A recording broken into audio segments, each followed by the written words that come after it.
tardes, bienvenidos a Canarias 8. ¿Cómo están? ¿Cómo llevan esta semana carnavalera? Bueno, esperamos que estupendamente. Gracias por estar ahí, por querer compartir siempre la tarde del miércoles con nosotros, en nuestra compañía. Ya saben que estamos aquí por y para ustedes. Y saben que siempre que quieran hacernos llegar cualquier problema, cualquier cosa que les pueda afectar, tienen un correo al que pueden dirigirse, redacción@mirametv.com. Aquí estaremos encantados de atenderles. Sin ustedes no somos absolutamente nada. ¿Les parece que empecemos? Creo que estarán conmigo en que toda esta situación económica que vivimos, la guerra de Ucrania, nos hace darnos cuenta que una economía que dependa mucho del exterior no siempre provoca estabilidad, ¿verdad?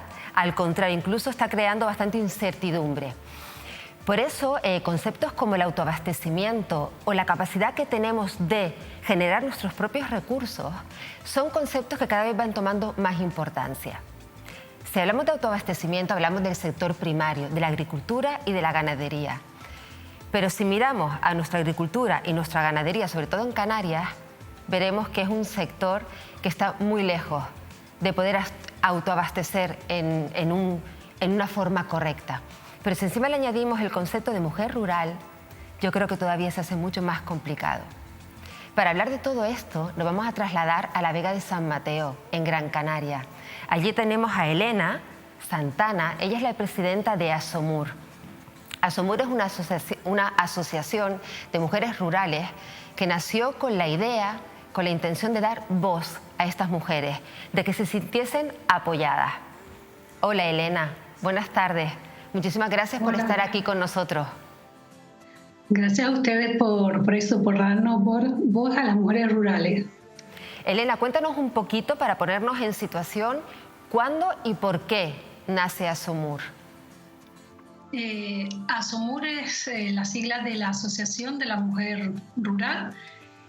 Nace en la Vega de San Mateo a finales de 2021 y cuando también un inciso que siempre queremos nosotros recalcar, que cuando hablamos de mujeres rurales hablamos de todas las mujeres que vivimos en el mundo rural, porque es verdad que siempre en el imaginario colectivo, cuando se nombra a la mujer rural o las mujeres rurales, porque somos muchas y variadas, siempre pensamos en la agricultora, en la ganadera o en menor medida las mujeres que están en desarrollo su labor en la pesca, pero que queremos que quede claro que somos todas aquellas que desarrollamos nuestra vida en el ámbito rural. El objetivo de ASOMUR Canarias nace con la idea de defender los derechos de las mujeres y las niñas en el ámbito rural. Cuando hablamos del ámbito rural, tenemos que tener en cuenta que nosotras las mujeres sufrimos una doble discriminación. Sufrimos la discriminación muchas veces por ser mujer y ser rural. Si ya eso le añadimos que también en el mundo rural vivimos mujeres rurales, inmigrantes, mujeres rurales con diversidad funcional, mujeres rurales con otro tipo por ejemplo, la edad avanzada, que también es una cuestión muy, muy en boga actualmente. Ya no podemos hablar de doble discriminación, ya tenemos que hablar de triple discriminación. Entonces, ese es uno de los grandes objetivos. Nosotros siempre decimos que es la gran raíz que tiene ASOMUR Canarias y la defensa de los derechos de las mujeres que vivimos y nos desarrollamos en el mundo rural. Elena, ¿dónde suele estar el problema? Porque cuando generalmente vemos reuniones de asociaciones de ganaderos o de agricultores o pescadores que se reúnen para hablar de la problemática del campo, casi nunca hay mujeres, ¿no? Entonces, ¿qué es lo que pasa? ¿Que no les facilitan el acceso a poder ser todos una voz común? ¿Las tienen a un lado, las desconsideran en algún sentido o no las reconocen como mujeres rurales, ¿no? Se trata de un problema cultural. La mujer normalmente siempre hemos estado en los espacios privados y en las zonas rurales todavía con más énfasis, puesto que la mujer rural tiene una carga añadida a lo que es el desarrollo normal de la vida de cualquier mujer, porque somos cuidadoras. Es verdad que la mujer tenemos ese rol de cuidadora, pero en el mundo rural se acentúa más. Tenemos que tener en cuenta que cuando hablamos de las zonas rurales, son zonas donde las mujeres y las familias solemos vivir en proximidad. Es decir, no solamente vivimos cerca de primos, primas, es decir, familiares, y también los vecinos y las vecinas, pues nos conocemos más. ¿Eso qué conlleva? En que no solamente tenemos que desarrollar, que está bien, efectivamente está bien porque tenemos esa cercanía, pero después cuando hablamos de cuidados, también se nos generan aún más cuidados. Tenemos más cuidados pero con menos recursos. Aparte de esto, la mujer rural también, no todas, pero muchas sí que tienen su huerta, que tienen que atender sus animales, etcétera. Nosotras queremos abordar como te había comentado, esta discriminación que sufrimos las mujeres, esta doble o triple discriminación que sufrimos las mujeres rurales, pues desde la asociación la queremos abordar de una manera integral. ¿Qué es lo que estamos haciendo? Pues lo que estamos haciendo es, queremos, de hecho ya estamos realizando grupos de apoyo, grupos de empoderamiento, visibilizando nuestras realidades, nuestras diferentes realidades, porque como también antes te comenté, no podemos hablar de mujer rural, somos mujeres rurales con múltiples, un múltiple abanico de mujeres con diferentes necesidades. También estamos realizando grupos de ocio y tiempo libre, asesoramiento jurídico, aquellas que lo necesitan, asesoramiento psicosocial. Es decir, queremos adaptarnos a la realidad de cada una de las mujeres rurales. También, ¿qué queremos hacer? Pues ser puente. Somos conscientes de que existen recursos, pero que esos recursos muchas veces no llega la información. Es decir, muchas mujeres no saben de la existencia de recursos, de que pueden acudir a ellos. Entonces queremos ser puente. También, ¿qué pasa? Que son conscientes de recursos, pero no tienen el empuje o la fuerza necesaria. Por eso es muy importante las redes de apoyo y los grupos de apoyo en el mundo rural. En eso quería un poquito centrarme, porque yo me imagino, o sea, ¿qué eco tienen? Cuando ustedes van a hablar, generalmente hablamos de la mujer rural, son mujeres a lo mejor más mayores, ¿no? Y con un tipo de educación un poquito más antigua, podemos decir, ¿no? ¿Les cuesta acudir a ustedes, comentar la problemática? ¿Se han encontrado con problemas de ese tipo o encuentran una recepción fácil y sencilla? El mundo... Como ya bien dije, somos muchas y variadas. Es verdad que la población cada vez está a nivel global, vamos envejeciendo, en las zonas rurales también. Hay una despoblación, todo el mundo somos conscientes de la despoblación que está sufriendo el mundo rural, y por ese envejecimiento hay una realidad que es una tasa alta de población que ya está en un nivel avanzado de edad. Entonces, muchas veces por desconocimiento, porque no tienen acceso a ciertos recursos. Hay que tener claro que tenemos que ser conscientes que en el mundo rural hay muchas zonas donde todavía el internet no llega bien, con muy, muy mala calidad. Si a eso le añadimos que la población es de edad avanzada, pues se necesitan grupos de apoyo, grupos donde una mujer se sienta arropada para expresar sus necesidades, ser acompañada.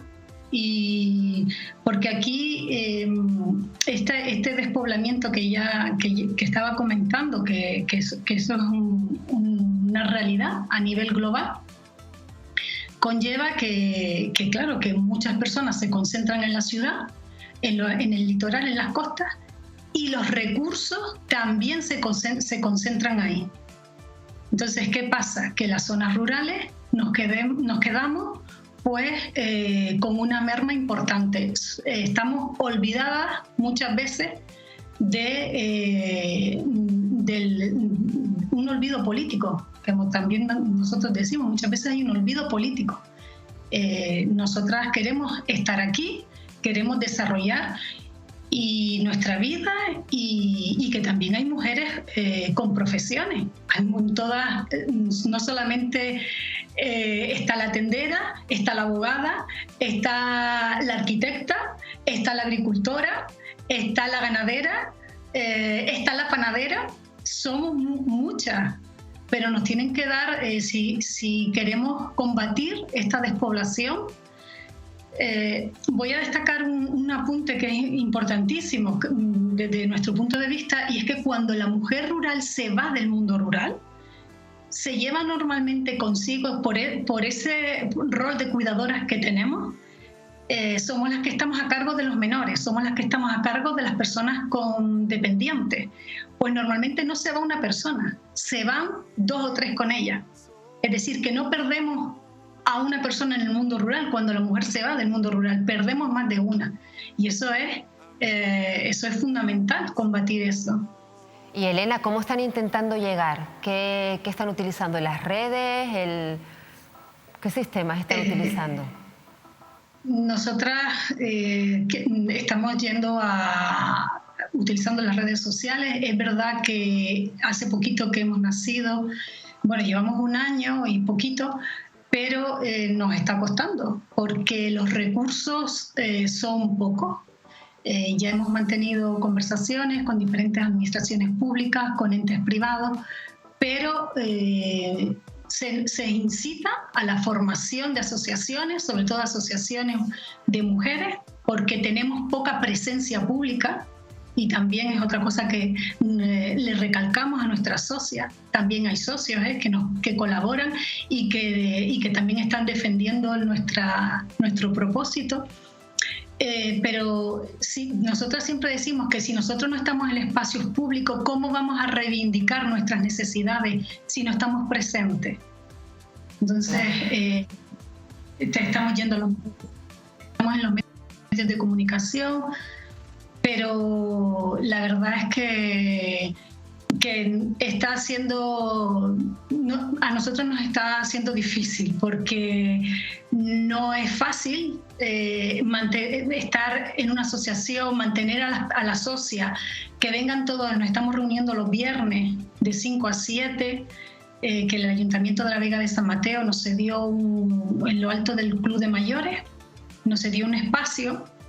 Y no es fácil, hay que motivarlas, hay que incentivarlas para que vengan, para que se reúnan, y eso tiene un coste. Y es verdad que estamos desarrollando ahora mismo un proyecto que se llama Nuestro Momento, y porque a la mujer rural, a la mujer en general, pero a la mujer rural les cuesta concederse su momento, su espacio. Entonces se titula Nuestro Momento, que lo ha financiado la Fundación CaixaBank, que la verdad es que le queremos dar las gracias. Y ahora mismo solamente contamos con ese aporte y las pocas socias que formamos la asociación. ¿Y qué pides, Elena? Aprovecha que estás aquí en Mírame Televisión, ¿qué pides? Nosotras lo que necesita la mujer rural, ya lo hemos hablado muchas veces, que necesitamos unos espacios de encuentro continuo. Tenemos una realidad que nos caracteriza por vivir en el espacio en el que vivimos, y necesitamos lo que son fondos para poder nosotras seguir avanzando.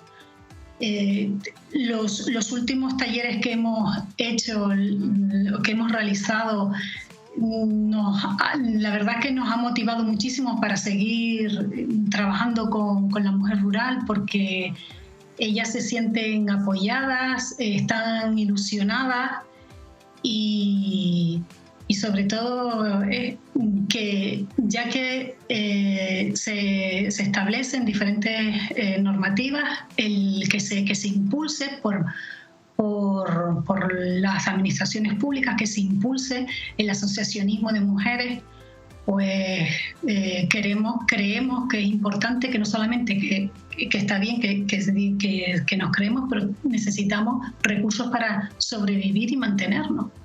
Está claro, Elena, que por supuesto que las administraciones les tienen que escuchar, les tienen que dar voz, les tienen que dar lugar, porque la labor que hacen es extraordinaria, es maravillosa, es evitar que el campo se despoble. Además, lo que hablábamos antes, nuestro sector primario que es tan importante, ¿no? Y el ser mujer es tan difícil todavía, ¿verdad? Pero bueno, gracias, Elena, por la labor que hacen. Les animamos a que sigan así. Aquí estamos para cuando ustedes quieran y nos necesiten. Y nada, a seguir para adelante. Muchísimas gracias por haber estado con nosotros. Pues gracias a ustedes y buenas tardes. Bueno, ahora vamos a hablar de transporte. Todos sabemos que cuando nos hablan de huelga de transporte o de paro indefinido nos ponemos la mano en la cabeza porque decimos, Dios mío, el caos, ¿no? Pues de eso vamos a hablar ahora. Vamos a hablar con la Asociación de Transportistas de Canarias, porque este lunes 27 quieren hacer un paro indefinido, una huelga, porque reivindican una situación de la que vamos a hablar en concreto con Adolfo Gil, que él es miembro de la Asociación de Transportistas de Canarias. Adolfo, buenas tardes, bienvenido. Hola, buenas tardes. Adolfo, yo no quería adelantar mucho, sé que el tema viene un poco por el tema del tacógrafo, que ahora nos explicarás un poquito lo que es un tacógrafo, que cuesta hasta decirlo, y cuéntanos un poquito qué es lo que están reivindicando. ¿Por qué este paro de este lunes? Pues estamos reivindicando que el tacógrafo aquí en Canarias no reúne las condiciones adecuadas para llevarlo. Sí, porque yo tengo entendido, Adolfo, y corrígeme si me equivoco, que ha habido un acuerdo con la comunidad autónoma y el gobierno central en el que se iban a establecer los tacógrafos para unas islas con determinado tamaño, ¿no? Y Canarias y Baleares quedaban excluidas menos Mallorca. Y entonces ustedes lo que están pidiendo es que se flexibilice esta obligación, ¿no? Tengo entendido. Claro, que se flexibilice esta obligación aquí porque no reunimos las condiciones adecuadas. En primer lugar, los kilómetros cuadrados no los tenemos que exige Europa, no tenemos área de descanso, las multas son excesivas y ese es uno de los primeros ejemplos. Aparte de que tenemos un tráfico pues muy cargado, que el tiempo se nos va en la carretera. Entonces queremos que se flexibilice en ese sentido. Porque explícanos, Adolfo, lo que es un tacógrafo, para los que nos están escuchando. Un tacógrafo es que cuando el conductor se pone en el camión, lo mete la tarjetita, como que arranca. Entonces ahí le va contando todo lo que hace durante el día, con sus tiempos de descanso y todo. Es decir, es una forma de controlar, ¿no? Lo que hacen ustedes al día, entiendo, ¿no? Sí, más o menos. Ustedes y el transporte, ¿no? O sea, también el vehículo. También se controlan los kilómetros. Claro, los kilómetros, el vehículo y todo lo que conlleva en la carretera. ¿Y ustedes por qué dicen que es un poco inútil? Porque las distancias entiendo que no son grandes distancias. El conductor puede conducir 4 horas y media sin descansar. A las 4 horas y media puede hacer un descanso de 45 minutos. Aquí no conducimos 4 horas y media, ni dándole de vuelta a todas las islas. Esa es una. Entonces tampoco hay áreas de descanso, como en Península o en Europa. Para cumplir una normativa primero hay que tener las condiciones, que no las tenemos. Entonces, con los atascos y todo, póngase usted que un recorrido de 1 hora o media hora por el atasco, se le salta el tacógrafo, que sí tiene que hacer descanso. ¿Y dónde para? Si está en atasco, no hay sitio de descanso. Y por una sanción de 10 minutos de exceso son 400 euros. Madre mía. De 10 minutos de exceso son 400 euros. Y por un despiste de cualquier cosa, como olvidarse el fin de semana la tarjeta adentro, son 2.000 euros. Madre mía. O sea, estamos hablando de costes que no lo podemos rentabilizar de ninguna manera. Son costes derivados de una ley que aquí no tiene una aplicación muy, o sea, muy correcta, ¿no? Muy correcta, claro, por supuesto. No tiene una aplicación muy correcta.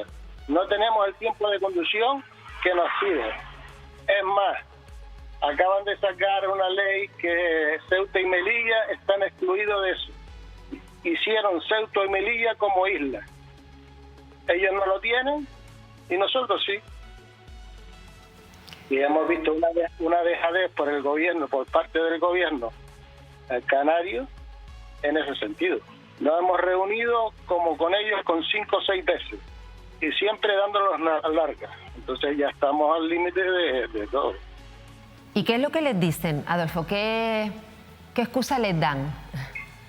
Ellos dicen que no se puede regular, no se puede quitar porque para controlar el personal, los trabajadores, los conductores, pero para eso hay otras vías, ¿no? El trabajo los lleva y que también hay que tenerla, como se está haciendo en otras empresas. Vía picas cuando entras o sales cuando te vas, o vía móvil. Hay otras aplicaciones que se están usando en otros tipos de empresas. ¿Por qué nosotros tenemos que coger el tacógrafo para eso? No, está claro que cada empresa instaura su sistema de control, ¿no? Y luego está la responsabilidad de cada uno, ¿no? Pero está claro que una ley que además se aplica en un sitio donde el territorio no tiene las condiciones adecuadas para que se aplique correctamente o que funcione con corrección, es como un poquito absurdo, ¿no? Pero ¿y cuántas veces, ahora qué les queda? ¿Ya directamente ir al paro indefinido? ¿No hay forma, no hay otra alternativa anterior o las han agotado todas las vías? Todas las vías las hemos agotado. Todas las vías, desde la última vez nos sentamos con los sindicatos y los sindicatos se levantaron de la mesa. No quisieron ni dialogar.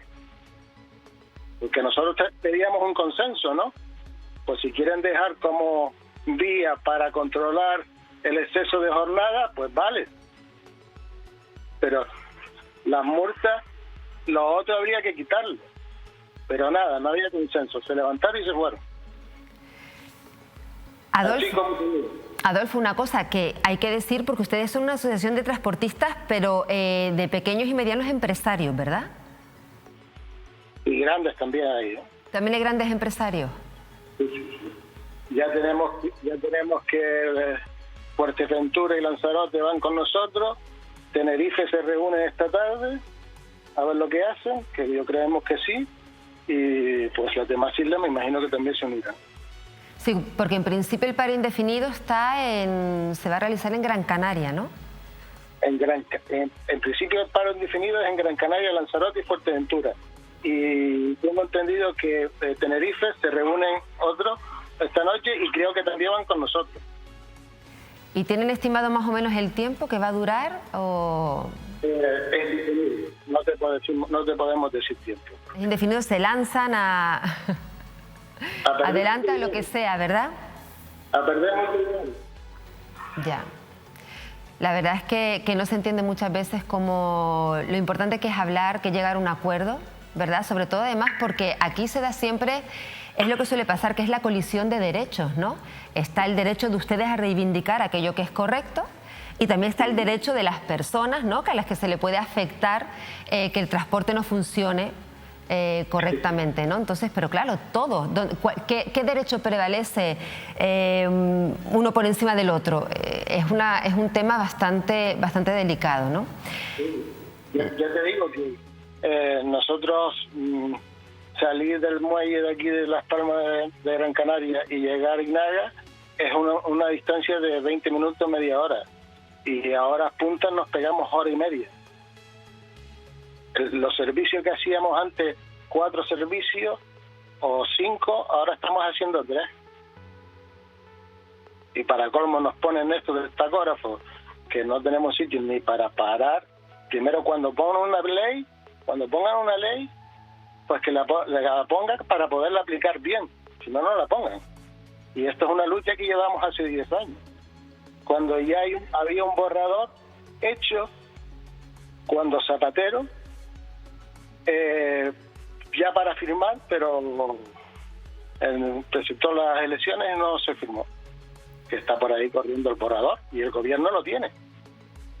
Porque, Adolfo, se entiende que la inversión la hacen ustedes. No les ayudan, no les ponen los tacógrafos, los tienen todos que pagar ustedes. La inversión la hacemos nosotros, claro. La inversión va con nosotros. Claro, claro. Pues Adolfo, bueno, esperemos, esto es como siempre, aquí hay que siempre alzar la voz porque parece que no hay otro modo, ¿verdad? Porque o pataleamos un poquito o no nos hacen caso. Nosotros esperamos que realmente, bueno, esa huelga o ese paro no sea muy indefinido, porque eso querrá decir que han llegado a algún acuerdo, pero bueno, les deseamos lo mejor, de verdad, Adolfo. Yo lo único que le puedo decir a la población que no lo hacemos por fastidiar, sino porque ya estamos cansados de que nos sienten allí 4 o 5 horas y no saquemos nada. Por supuesto. Y cada vez que vamos perdemos tiempo de nuestro trabajo, porque todos nosotros cogemos el camión. Yo me acabo de bajar del camión y eso es lo que tienen que ver. No, eso está claro, es lo que hablábamos antes de los derechos, ¿no? De que siempre, hombre, de algún modo puede producir algún tipo de perjuicio, pero bueno, ustedes están en todo su derecho de reclamar aquello que es justo, ¿no? Que consideran justo. Con lo cual, nada, les deseamos mucha suerte y nada, ya nos irán contando. Muchísimas gracias. Aquí estamos para contarlo, ¿vale? Gracias, Adolfo. Gracias por acompañarnos. Ahora nos vamos a publicidad. Ya saben, no se vayan. A la vuelta, más cositas.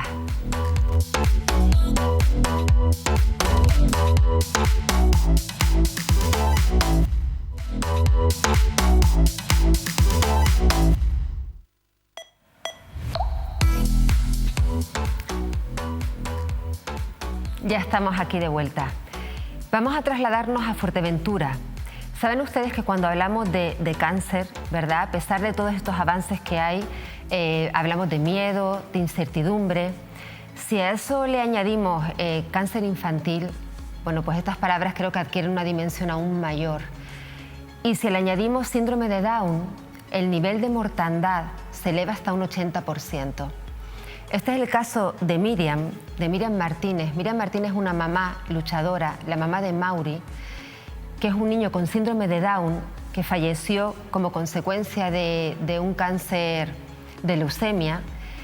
Y ella lo que pide, ahora nos lo contará mucho mejor, es que en el protocolo que se establece actualmente es el trasplante de médula ósea.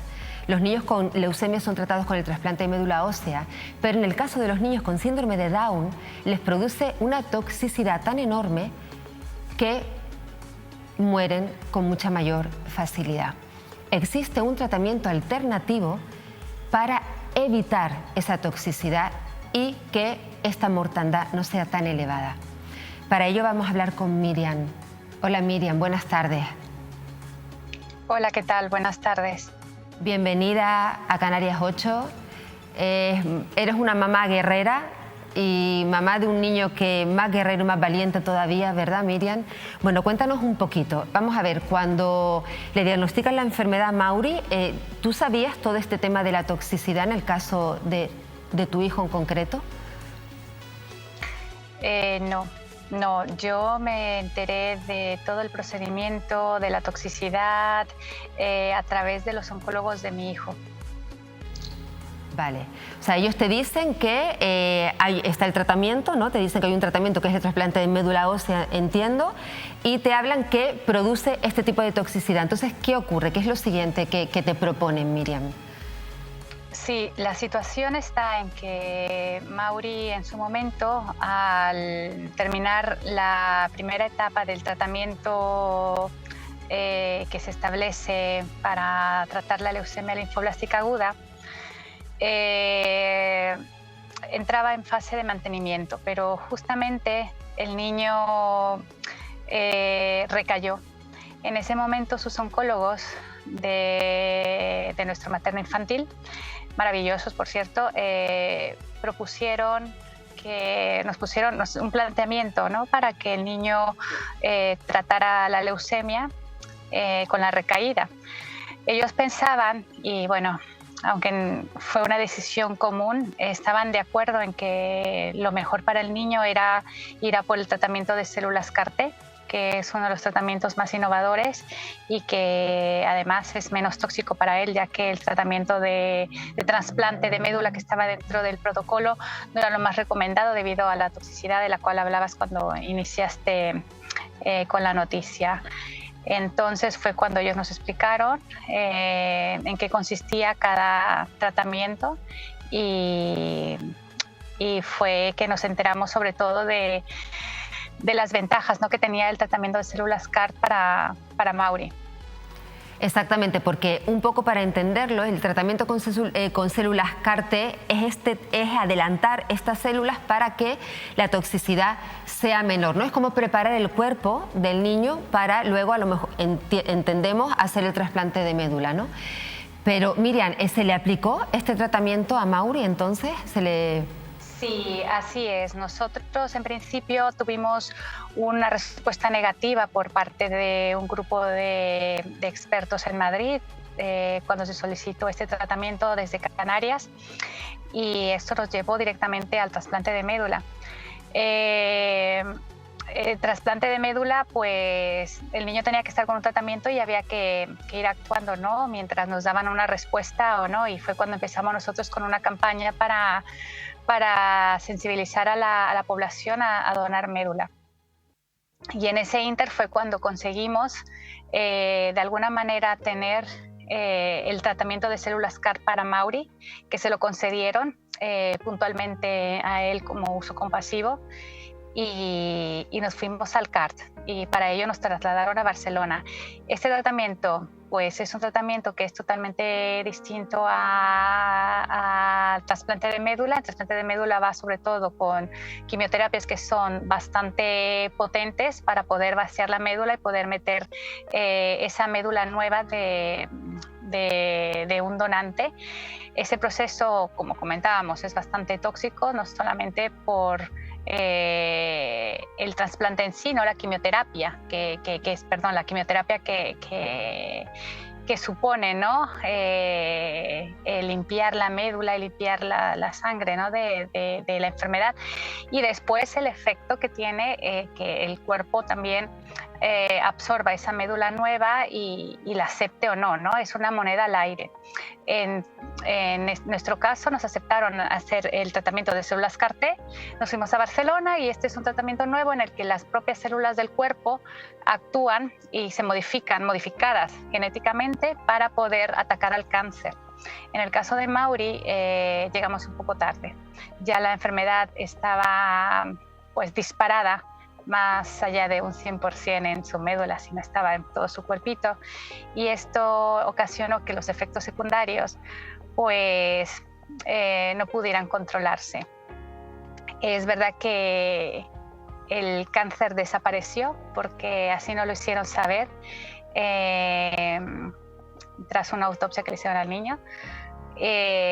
Funcionó el tratamiento, pero quizás, bueno, no sabemos qué habría pasado si hubiese llegado un poquito antes, ¿no? Ahora mismo lo que nosotros estamos intentando conseguir a través de una asociación que es quien nos está apoyando y está apoyando sobre todo esta iniciativa, ¿no?, de conseguir que los niños con síndrome de Down puedan cambiar el protocolo sin necesidad de tener que pasar por un trasplante de médula e ir directamente a las células CAR.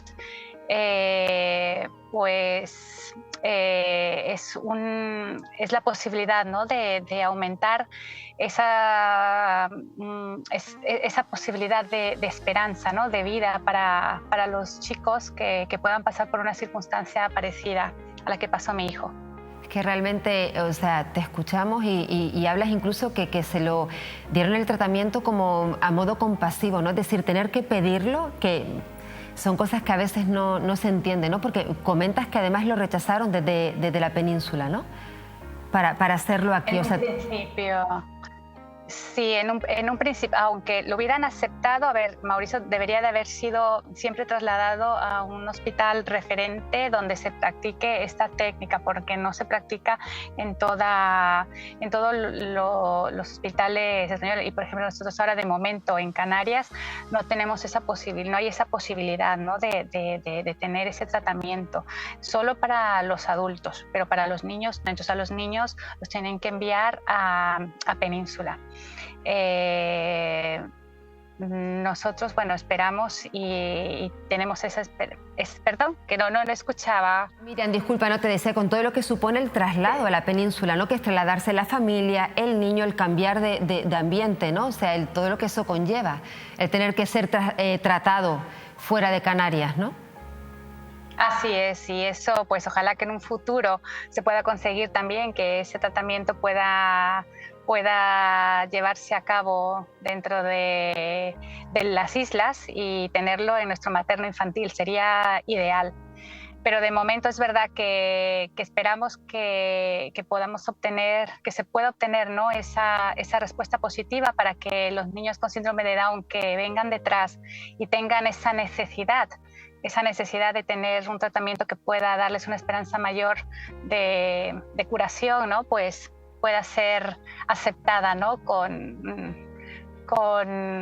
una respuesta positiva y ojalá que así sea, porque eso es lo que creemos que sería lo mejor para ellos. Dios quiera que sí, Miriam. La verdad es que escuchándote con esa generosidad y esa entereza que tienes que tener para poder hablar de esto y alzar la voz por los demás para que no vuelva a ocurrir, que no ocurra lo que pasó con tu hijo, es de una generosidad maravillosa y ojalá se pueda implantar aquí en Canarias, que no suponga el traslado de los niños y sus familias fuera de aquí y además que es un tratamiento que funciona. A Mauri le llegó un poquito tarde, pero funciona, gracias a Dios. Así que por favor, desde aquí, que escuchen este llamamiento y que se implante con más celeridad y aquí, sobre todo. Gracias, Miriam. Muchas gracias a vosotros por dar voz a esta necesidad. Muchísimas gracias. A ti, de verdad, de corazón. Gracias. Bueno, tema duro, ¿no? Y bastante emotivo. Bueno, nos vamos a otra cosa. Nos vamos a ir a La Palma. Ya en este mes de septiembre van a ser casi 2 años de la erupción del volcán de Cumbre Vieja y vamos a hablar con Juan Fernando Pérez, que es el presidente de la plataforma de afectados por la erupción volcánica Cumbre Vieja 2021, porque a estas alturas ellos reivindican que aquello que les prometieron en su momento todavía no se ha llevado a la práctica. Vamos a hablar con él para que nos comente un poquito cómo está la situación. Juan Fernando, buenas tardes. Bienvenido a Canarias 8. Hola, buenas tardes. Buenas tardes. Juan Fernando, ustedes tienen pensado una concentración para el 19 de marzo porque a estas alturas todavía estas ayudas no han llegado. Ustedes reivindican que no se sabe muy bien el suelo que está debajo de la colada, el cómo adquirir suelo para cultivar, las expropiaciones y el valor que se le puede dar a las casas antes de la erupción, si esa expropiación es justo o es justa al valor que pueden tener las casas actualmente o la situación actual. ¿Qué es lo que ustedes están pidiendo en este momento? Bueno, primero vamos a hacer una consideración, que es que las secuelas que dejó el volcán, tal como las administraciones han gestionado, están peor todavía que la propia erupción. ¿Por qué? Porque en Canarias probablemente tengamos los peores políticos del mundo mundial.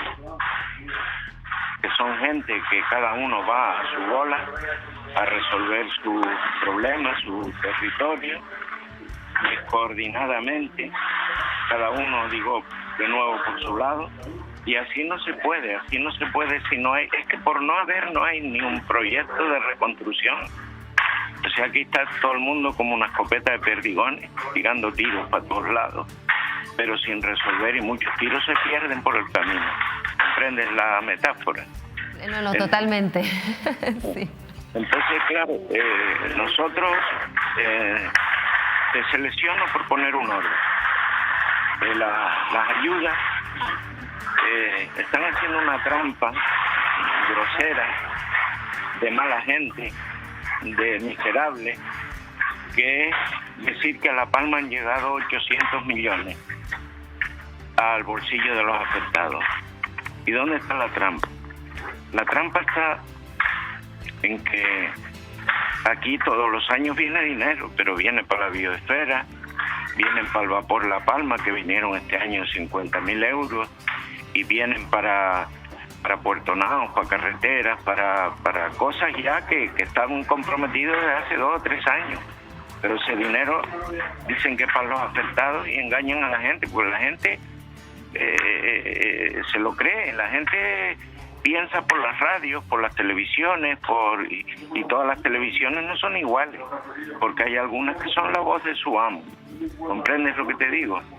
Y entonces, pues, fabrican noticias que son falsas, que son totalmente falsas y que no están en la realidad. Por ejemplo, las ayudas han llegado a 80.000 euros. ¿Dónde vamos con 80.000 euros?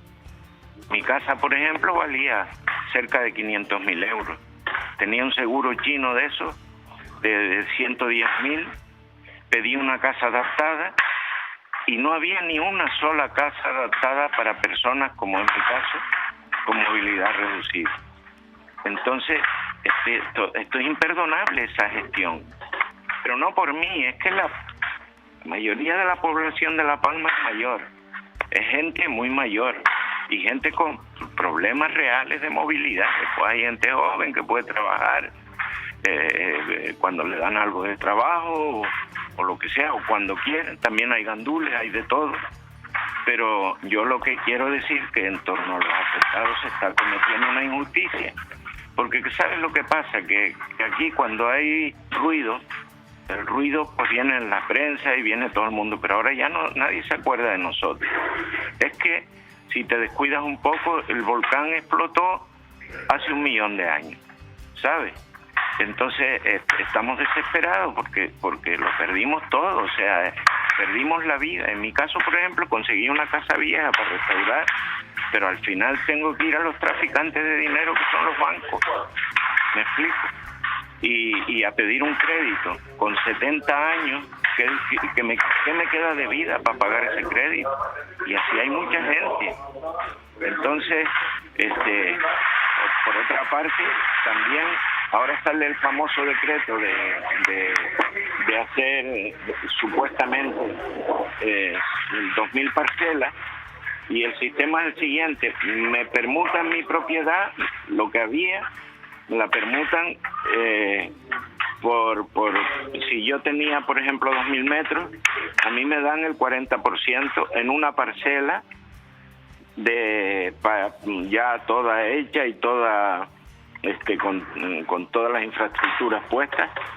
Pero es que ocurre el hecho que son 2.000 parcelas. En la carretera de Fuencaliente ha tardado 14 y ya va para 15 años. Entonces, 2.000 parcelas, ¿cuándo las van a urbanizar? Es que estamos locos. Eso es imposible. Después, con la agricultura, con un proyecto de una macrofinca, que ahí el símbolo de eso, el significado es que el pez grande se va a comer al chico.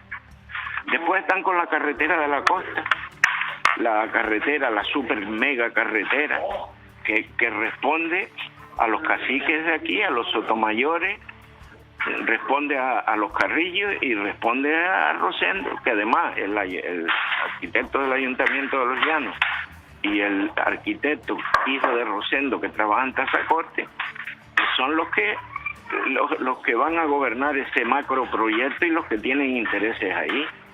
Entonces, que no nos engañen más, que no nos toreen más. Y respecto, vuelvo al decreto de Balbuena y de las 2.000 parcelas. Balbuena le está toreando el consejero de Ordenación Territorial del Gobierno de Canarias, está toreando al personal porque pone reuniones. Llevamos ya 6 borradores del decreto para la reconstrucción, reordenación territorial. Pero es que no dice ni plazo, ni dice ficha financiera de cuánto va a costar eso. Entonces nos está engañando. Si no dice esas dos cosas, está mintiendo y mareando al personal hasta que lleguen las elecciones y poderse lucir con la participación, con la gente, con no sé cuántas cosas. Y eso así no puede seguir. No, la verdad es que le escuchamos, Juan Fernando, y es que es tremendo que a estas alturas todavía esté la situación así. Y es lo que antes decía, ¿no? La desinformación que hay, porque es verdad que aparecen en los medios que van allí el presidente del gobierno, que van además también presidentes de otros partidos políticos y todo se le llena la boca, ¿no? Diciendo que van a hacer esto, las ayudas y demás, pero la realidad que se palpa es la que tienen ustedes, ¿no? Esa es la realidad, los que lo viven día a día, ¿no? Y hay que tener empatía para realmente entender y comprender lo que están pasando, ¿no? Claro, pero te doy otro dato más. Yo, que está aquí, que te habla, tuvo una reunión, le pedí una entrevista al presidente del Gobierno de Canarias y me la concedió.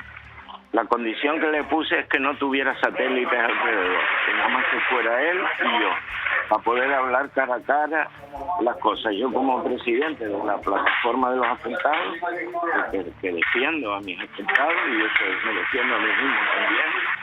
Y el presidente me prometió que los 30.000 euros de ayuda estarían en octubre. Estamos terminando febrero y no están. ¿Qué esperan? Un caramelo, empezarlos a repartir 15 días antes de las elecciones, que la gente se calle, que la gente nos tienen aburridos. Y después de la carretera de la costa le llevé una alternativa, que es la de la otra plataforma de Elías, el hijo de Pancho, que ellos proponían un trazado que solo tiene una curva más y que sale muchísimo más barato y no rompe los 3 barrios de San Borondón, La Marina y otro que no me acuerdo ahora el nombre. Entonces, quieren dar ese pelotazo con esa carretera que dicen que es que en La Palma hay 28.000 coches diarios para circular, pero que son cosas de locura. Eso, pero ¿cómo pueden decir tantos disparates?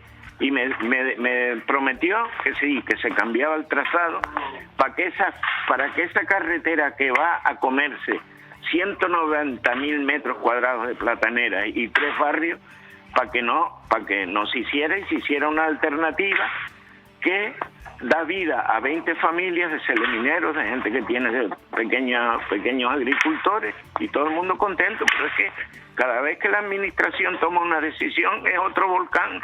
¿Cómo salimos de esta?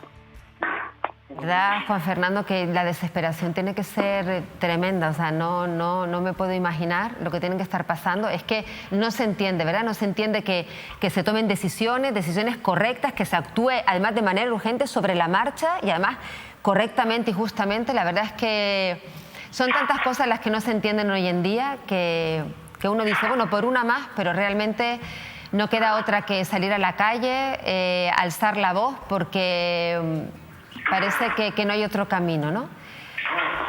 Sí, tenemos todos los 19 como símbolo de eso. En mi plataforma somos unos 700, cerca de 700, que estamos jodidos, porque estamos jodidos por una cosa o por otra. Y hay mucha gente sufriendo, mucha gente con depresiones, mucha gente que hoy mismo estaba yo hablando con un señor que tenía 24.000 metros cuadrados y tenía allí una casa en el cono del volcán un poco más abajo y no lo dejan entrar a recoger sus cosas. Un señor del Paso. Y es que te digo este caso, pero es que son, bueno, de los 700 que yo tengo en la plataforma, son los 700 gente jodida, pero es que hay 7.000 afectados en La Palma. Y entonces la desproporción de las administraciones con una tragedia que es la más grande que ha pasado en Europa en 100 años, que se dice pronto, la correspondencia en sacarnos para adelante es, espérate, y es desconsideración, y es mala educación, y es una carretilla de papeles para cualquier cosa, etcétera, etcétera. Y lo malo de esto es que, por ejemplo, en la península se creen que aquí no pasa nada. En las otras islas se creen que aquí no pasa nada. No ya en las otras islas, en la misma isla del lado de allá, del valle, se creen que aquí no pasa nada. Estamos desesperados porque no sabemos ya qué hacer. Lo único que nos queda es salir a la calle y dejar de desconfiar, porque yo al presidente con educación se lo dije, usted es un Pinocho aburrido. O sea, es una persona que miente. Y no, a mí, yo creía en usted cuando me reuní con él. Yo creía en usted, pero usted me mintió en la ayuda de 30.000 euros y me mintió en lo de la carretera. ¿Qué vamos a hacer? Nosotros no tenemos escopetas, ni tenemos cañones, ni tenemos nada. Somos unos desgraciados. Eso es lo que somos. No, Juan Fernando, lo único que queda es eso, pues alzar la voz, estar unidos, eso sí, todos a una, porque del modo civilizadamente, ¿no? Y hablar e intentar, porque en algún momento esto tendrá que solucionarse de algún modo, de verdad. Lo deseamos de todo corazón, aquí nos tiene para alzar la voz en su nombre y muchísimo ánimo, de verdad. Muchísimas gracias por habernos acompañado esta tarde. Gracias a ustedes. Nos vamos ahora a publicidad. Recuerden, les esperamos a la vuelta.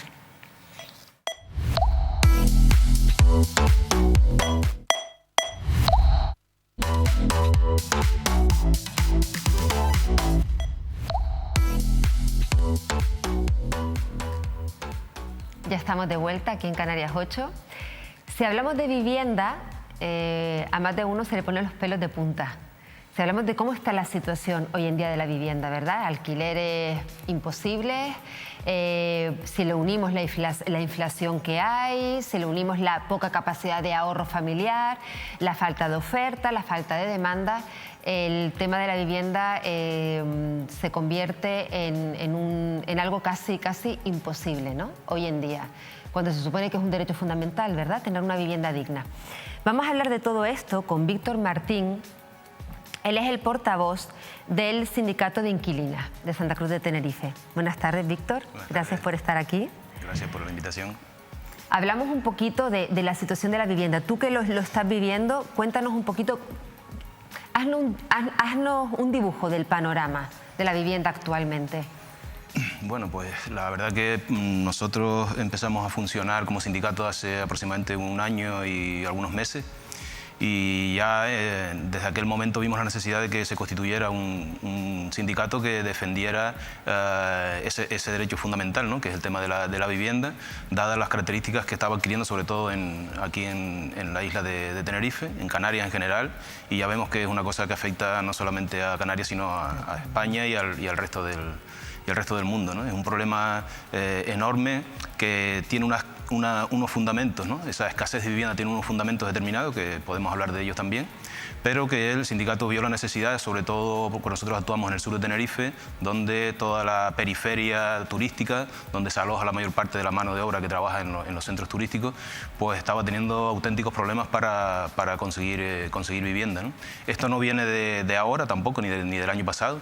Esto viene del problema de la crisis del 2008, que como todos sabemos ocasionó un parón de la construcción y una crisis económica que afectó a muchas familias de Canarias, de tal manera que en ese periodo muchas de ellas, que era desconocido para el archipiélago, muchas de ellas se vieron obligados a ocupar edificios que estaban abandonados, que quedaron abandonados en la época del boom inmobiliario, para poner bajo techo a sus familias, a sus hijos y a las personas que se quedaron sin trabajo en aquellos momentos, ¿no? Entonces, desde 2008 hasta ahora, ¿el problema cuál ha sido en el caso de Canarias? Pues que no ha habido una política de vivienda. No ha habido una política de vivienda clara que nos lleve a mitigar, por lo menos, o a solventar parte de ese problema, que sabemos que no es la única forma de solventarlo, que sería la construcción de vivienda pública.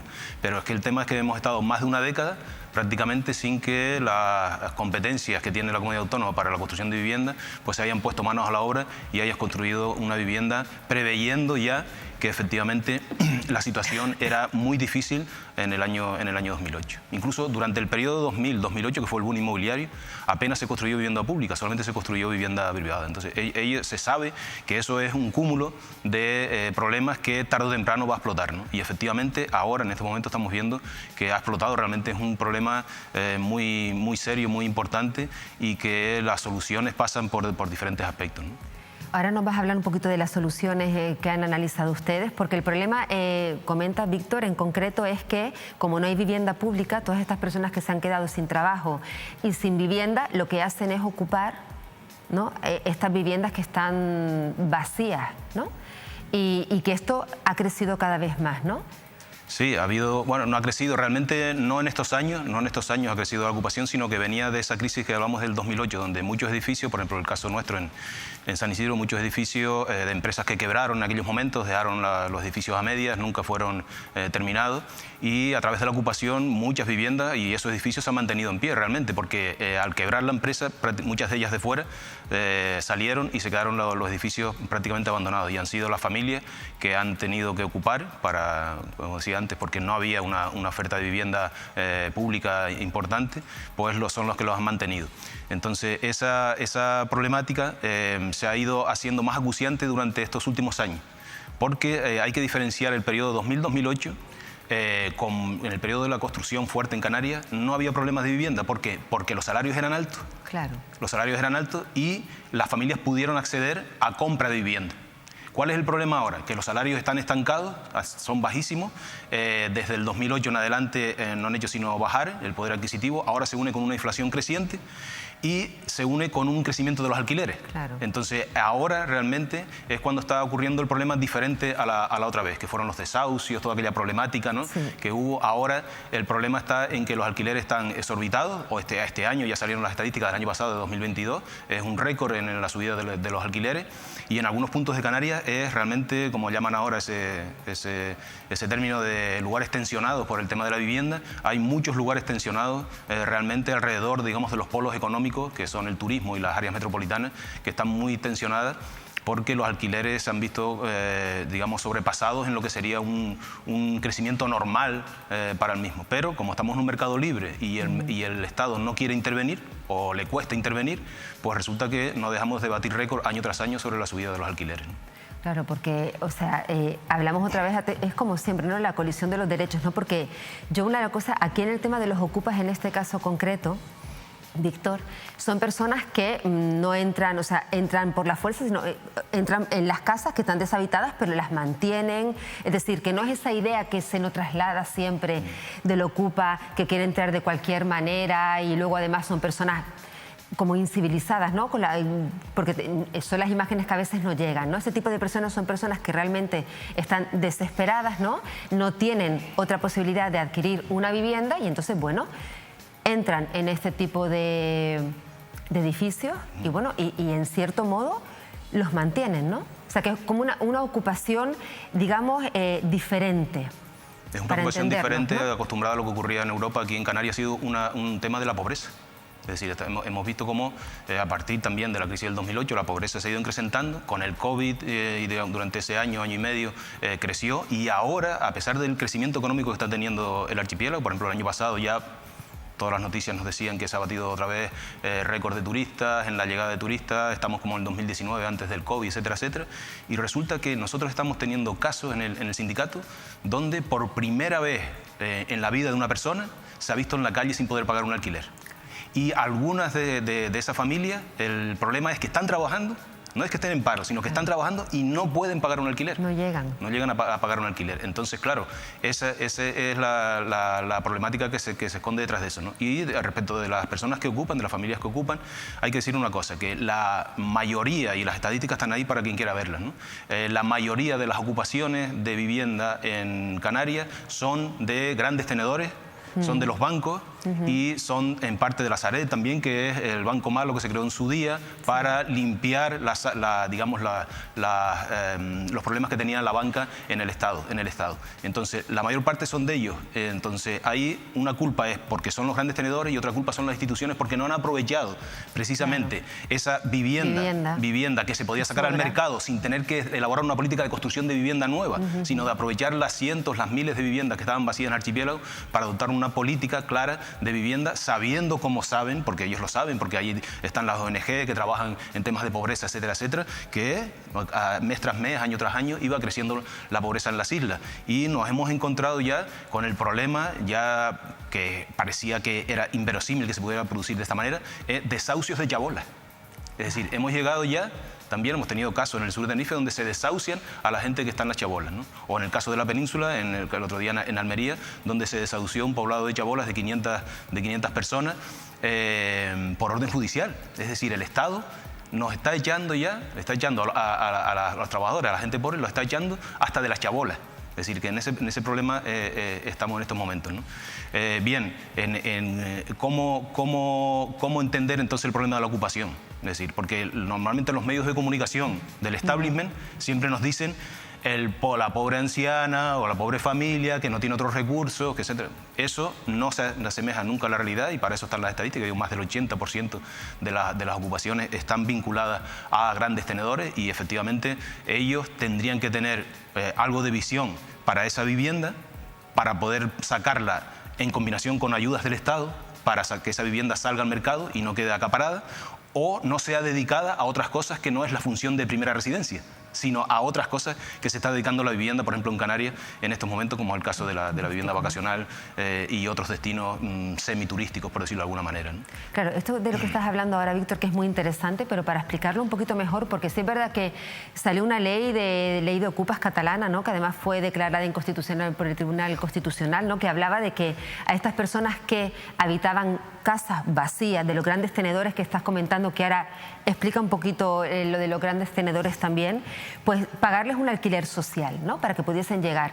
Y tenemos por el otro lado también que el Gobierno central, el Partido Socialista, bueno, pues se ha hecho eco de lo que propuso Casado en su momento, que era la de echar a las personas del desahucio express de 48 horas. Y entonces, claro, nos encontramos con una situación de que ¿dónde está la raíz del problema, ¿no? ¿Por qué no se soluciona? Porque hay intereses, ¿no? Porque están claro que hay viviendas, como estás diciendo perfectamente, que se pueden utilizar.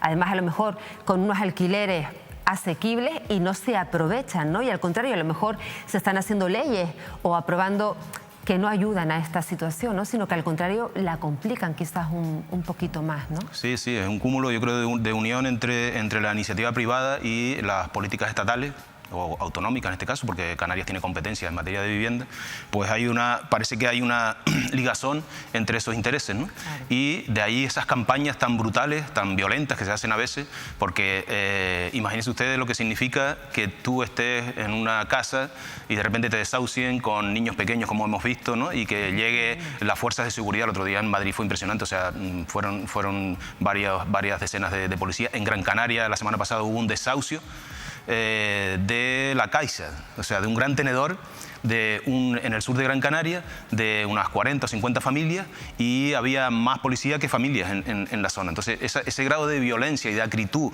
contra las personas que no tienen otra posibilidad, ¿no?, ofrece, digamos, tú como servicio público, como Estado, tienes una serie de personas en las que cuando las posibilidades económicas no llegan para poder pagar un alquiler, que a todos nos gustaría tener para pagar un alquiler, evidentemente, pero todo el mundo no puede, esté el Estado detrás defendiendo eso. Pero no solamente no está, sino que además apoya a los grandes tenedores, ¿no? Y la definición de gran tenedor, incluso de grandes tenedores, está referida ahora en la Ley de Vivienda. Se habla de que los grandes tenedores son aquellas personas jurídicas o físicas que tienen más de 10 viviendas.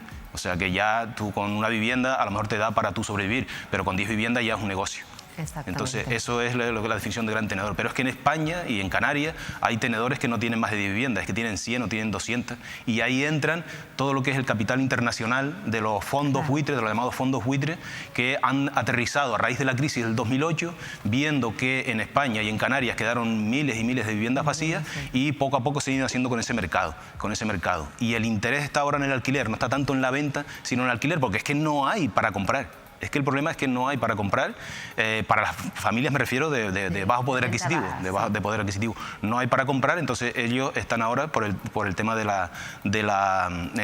digamos del alquiler, ¿no? Entonces, ese es el problema de los grandes tenedores, y ahí habría que, por parte del Estado, garantizar un derecho fundamental. Es decir, si es un derecho fundamental, quiere decir que está por encima de la propiedad privada.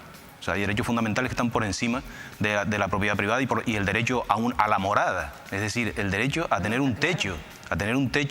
Tiene que estar por encima de la propiedad privada. No estamos diciendo que se expropie, ¿no? Estamos diciendo que se expropie, que en algunos casos se podría hacer. Es decir, yo creo que hay una gran especulación, hay una especulación urbanística, hay una especulación con el tema de la vivienda vacacional. Por ejemplo, la Comunidad Autónoma hizo un estudio sobre vivienda vacacional y el estudio lo tuvieron que hacer a través de Internet porque los datos de Hacienda no estaban contempladas en torno al 80% de las viviendas vacacionales que había en las islas. Entonces, ahí hay un grado de especulación y se están ofertando la vivienda vacacional donde los principales beneficiarios ni siquiera son los canarios, sino son los grandes, digamos, empresas intermediarias que en Europa ofertan vivienda para el archipiélago canario, ¿no? Está claro, Víctor, que aquí falta mucha empatía y sufrir a veces realmente los problemas para que a lo mejor se tomen decisiones y no se especule tanto, ¿no? Es muy fácil verlo desde lejos. Sí. Se nos acaba el tiempo. Muchísimas gracias por estar con nosotros y por ponernos el foco y aclararnos un poco la situación como está. Sí, yo quería señalar una vez más que empezamos con el tema de la ocupación y el caso de las viviendas de la Tabaiba en San Isidro, que es una cosa inédita en muchas partes del mundo, me imagino, pero aquí ha sido inédita, que es quitarle el agua a las familias que estaban en el edificio para presionar por parte del propietario de que se fueran de la vivienda. O sea que todavía sigue esa lucha ahí en ese marco, y ya no estamos hablando solamente de la morada, sino el agua para los niños, para las personas mayores, personas con discapacidad que viven en ese edificio, y que se ha ocultado, porque cuando pasó la noticia, es lo que estaban hablando antes con el caso de La Palma también, cuando pasa la noticia ya no interesa, pero que sepan que ese problema sigue ahí y que está habiendo violencia por parte de la propiedad con respecto a las personas que viven en la Tabaiba todavía, ¿no? Y es un ejemplo de los muchos que existen ahora mismo alrededor del archipiélago canario. Lo dicho, Víctor, que es que son cosas que uno a veces no entiende, ¿no? Esperemos que aquí estamos para darle voz cada vez que quieran y bueno, y esperemos que en algún momento se tome conciencia de esto, ¿no? Gracias por acompañarnos. Gracias a ustedes por la invitación y dar a conocer este problema grave que tenemos. El 12 de marzo se van a cumplir 2 años desde que el nuevo equipo rectoral tomó posesión de la Universidad de Las Palmas de Gran Canaria. Ellos entraron con un talante dialogante, respeto a toda la comunidad universitaria y transparencia. Querían volver a recuperar la ilusión que surgió aquel año en el que se pedía la Universidad de Las Palmas de Gran Canaria. Al frente de este equipo está su rector. Permítanme que les lea su currículum. Es catedrático de Medicina Preventiva y Salud Pública, titular desde 1998 de la Cátedra de UNESCO de Investigación, Planificación y Desarrollo de Sistemas Locales de Salud. Ejerce un liderazgo nacional e internacional en el campo de la nutrición, la salud pública, la dieta mediterránea, la obesidad infantil y la sostenibilidad. Es hijo adoptivo de Gran Canaria y portavoz científico del Comité de Emergencia Sanitaria del COVID-19 de Canarias. Don Luis Serra Magén, bienvenido. ¿Qué tal? Bienvenido. Muchísimas gracias, un placer que estés con nosotros esta tarde. Un placer para mí, de verdad. Luis, una cosa, has dicho en alguna ocasión que como médico hay que hacer buenos diagnósticos para obtener buenas soluciones, ¿verdad? ¿Has podido hacer en estos 2 años un buen diagnóstico de cómo está la Universidad de Las Palmas de Gran Canaria? Yo creo que sí que hemos podido hacer un buen diagnóstico. Sabemos dónde estamos, sabemos dónde queremos ir y sabemos dónde podemos ir, ¿no? En un plazo de tiempo determinado. Y esto en definitiva es tocar de pies en el suelo e intentar mejorar todo lo que se pueda en el marco en el que nos movemos, ¿no? Llegaron con muchas soluciones, ¿no? El crear nuevo mapa de titulaciones, los nuevos contratos. ¿Han podido aplicar ya algo de aquellos principios que se propusieron en su momento? El mapa de titulaciones está ya discutiéndose y es una realidad. Se han entrevistado a más de 9.000 personas de todo el archipiélago, no solo jóvenes, sino también profesionales, responsables empresarios, responsables de colegios profesionales, futuros empleadores. Y se han visto los títulos que la WPGC va a movilizar en los próximos 2 o 3 años, en qué áreas debemos priorizar nuestra intervención y cuáles son aquellos títulos que quizá debamos extinguir o por lo menos fusionar, ¿no? Reducir, porque la oferta está menguando muchísimo. Y esto ha sido algo que no hemos improvisado en vista a una demanda fácil, sino que hemos analizado de forma muy sopesada y analizando los pros y los contras, ¿no? Y nuestras posibilidades como institución, como grupo de personas que trabajamos en torno a la docencia superior. De eso queremos hablar un poquito. ¿Qué está pasando? ¿Han llegado a analizar un poco el por qué esta baja de inscripciones en la universidad pública? ¿Es una cosa particular de aquí o está ocurriendo a nivel general?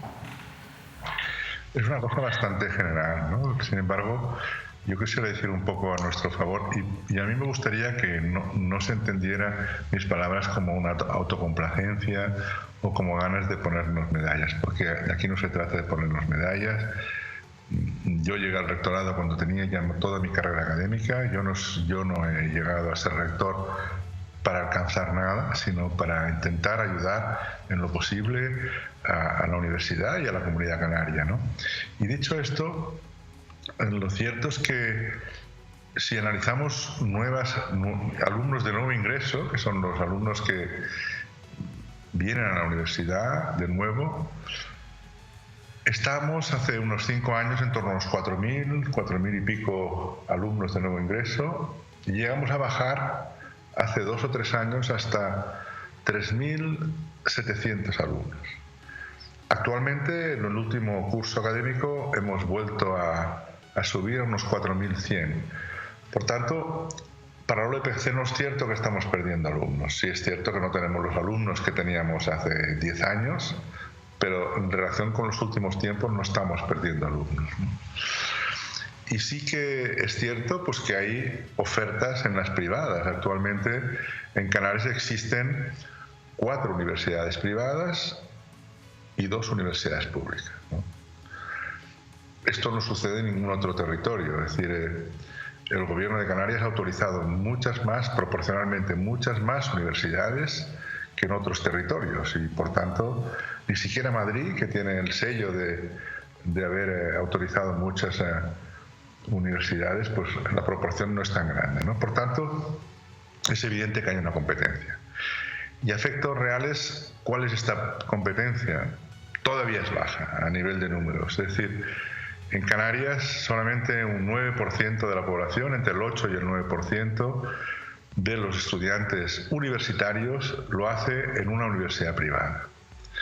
En la península, en el resto del estado, este porcentaje sube al 20%. Por tanto, en Canarias todavía no tenemos las cifras de otras comunidades. También es cierto que nuestro poder adquisitivo no es el mismo que existe en el País Vasco, en Cataluña o en Madrid, y por tanto el porcentaje de alumnos que estudian en universidades privadas es comparativamente más bajo. Claro. Y Luis, una pregunta. El nivel, se habla muchísimas veces del nivel de los alumnos de hoy en día, ¿no? De esta juventud que tenemos ahora. ¿Cómo han encontrado, cómo encuentran esta juventud? O sea, con ganas de aprender, con responsabilidad. ¿Cuál es el perfil del alumno que accede a la universidad hoy en día, a día de hoy? Bueno, la verdad es que los jóvenes hoy en día son fantásticos, tienen unas habilidades extraordinarias en muchos aspectos, ¿no?, que no teníamos nosotros hace 40 años cuando empezábamos la universidad. Pero sí es cierto que adolecen todavía de algunas competencias transversales que son muy importantes, ¿no? Concretamente en la rama más, digamos, de técnicas, los niveles de matemáticas no son los de antaño, tampoco los de física y química, y ahí por tanto existen unos niveles de acceso algo inferiores y también es cierto que hace algunos años los alumnos de ingeniería entraban con unas notas mucho más altas, ¿no? Y actualmente pues entran apenas con un 5, por tanto con un aprobado justo, ¿no? Luego están las competencias más de tipo transversales, como por ejemplo los idiomas. El inglés sigue siendo, de forma sorprendente, todavía algo que falta en nuestros jóvenes en Canarias. Hacen falta competencias en inglés, ¿no? Es totalmente inadmisible que nuestro sistema de enseñanza pública no tenga el inglés perfectamente asimilado, ¿no? Tenemos que hacer ahí un esfuerzo mucho más grande, porque nosotros ya les vamos a pedir un B2 para obtener el grado y si no entran ni con un B1, pues lo vamos a tener difícil dentro de nuestros recursos para poder hacer este salto mientras estudian la carrera, mientras estudian el grado, ¿no? Y luego hay otra serie de competencias también que son necesarias y son aquellas que hacen relación al trabajo en equipo, al liderazgo, a la capacidad de coordinación, ¿no? a la capacidad incluso de redacción, ¿no? Todas estas competencias también deberían mejorar en un mundo global donde cada vez se pide más a nuestros jóvenes y por tanto cuando tenemos que movernos en un mundo sin fronteras como es el que hoy se nos abre, pues son muy importantes todas estas competencias. Está claro cuando habla de inteligencia emocional, ¿verdad? Hay que tener inteligencia, todas las inteligencias, ¿no? No solamente la sabiduría o el conocimiento, sino estas habilidades para poder ser líder o gestionar equipos, ¿no? Está claro que sí es verdad que yo pienso que quizás puede ser que a la hora de acceder a la universidad, como llegan con estas deficiencias a veces, no se vean capaces de seguir adelante, es decir, habría que tratar desde el origen, ¿no? O sea, ya en los colegios, en los institutos, todo tendría que venir un poco de base para luego acceder a la universidad con otra serie de condiciones, ¿no? Porque son palabras mayores, ya es una carrera. Entonces quizás puede que por ahí venga un poco que la juventud abandone demasiado pronto, se vaya para otro lado, ¿puede ser? Puede ser, y también que la forma de estudio y de atención ha cambiado mucho y también tenemos que adaptarnos nosotros, ¿no? Y aprender. No tenemos que siempre culpabilizar a los estudiantes, a los jóvenes. También nosotros tenemos algo de culpa si no sabemos adaptarnos, ¿no? Nosotros antes leíamos un libro durante 3 o 4 horas sin interrupciones y nos gustaba leer y meternos en la lectura y el estudio, ¿no? Hoy en día es muy difícil que encuentres un joven que esté en un libro inmerso durante tantas horas porque están acostumbrados a interrumpir continuamente su atención con mensajes cortos, con vídeos, una forma de aprendizaje muy distinta de la que nosotros tuvimos, ¿no? Yo no juzgo, no digo si es mejor o peor, pero sí es distinta y por tanto hay que adaptarse y hay que ayudar también a los jóvenes a mejorar un poco esa atención en algo tan importante como es la concentración, como es el trabajo, como es el estudio, ¿no? Y bueno, en este sentido tenemos una responsabilidad importante. También es cierto que cuando uno tiene unas preferencias, a veces las hace en base pues, a unos supuestos. Voy a poner un ejemplo. Uno quiere diseñar videojuegos y se apunta en ingeniería informática, ¿no?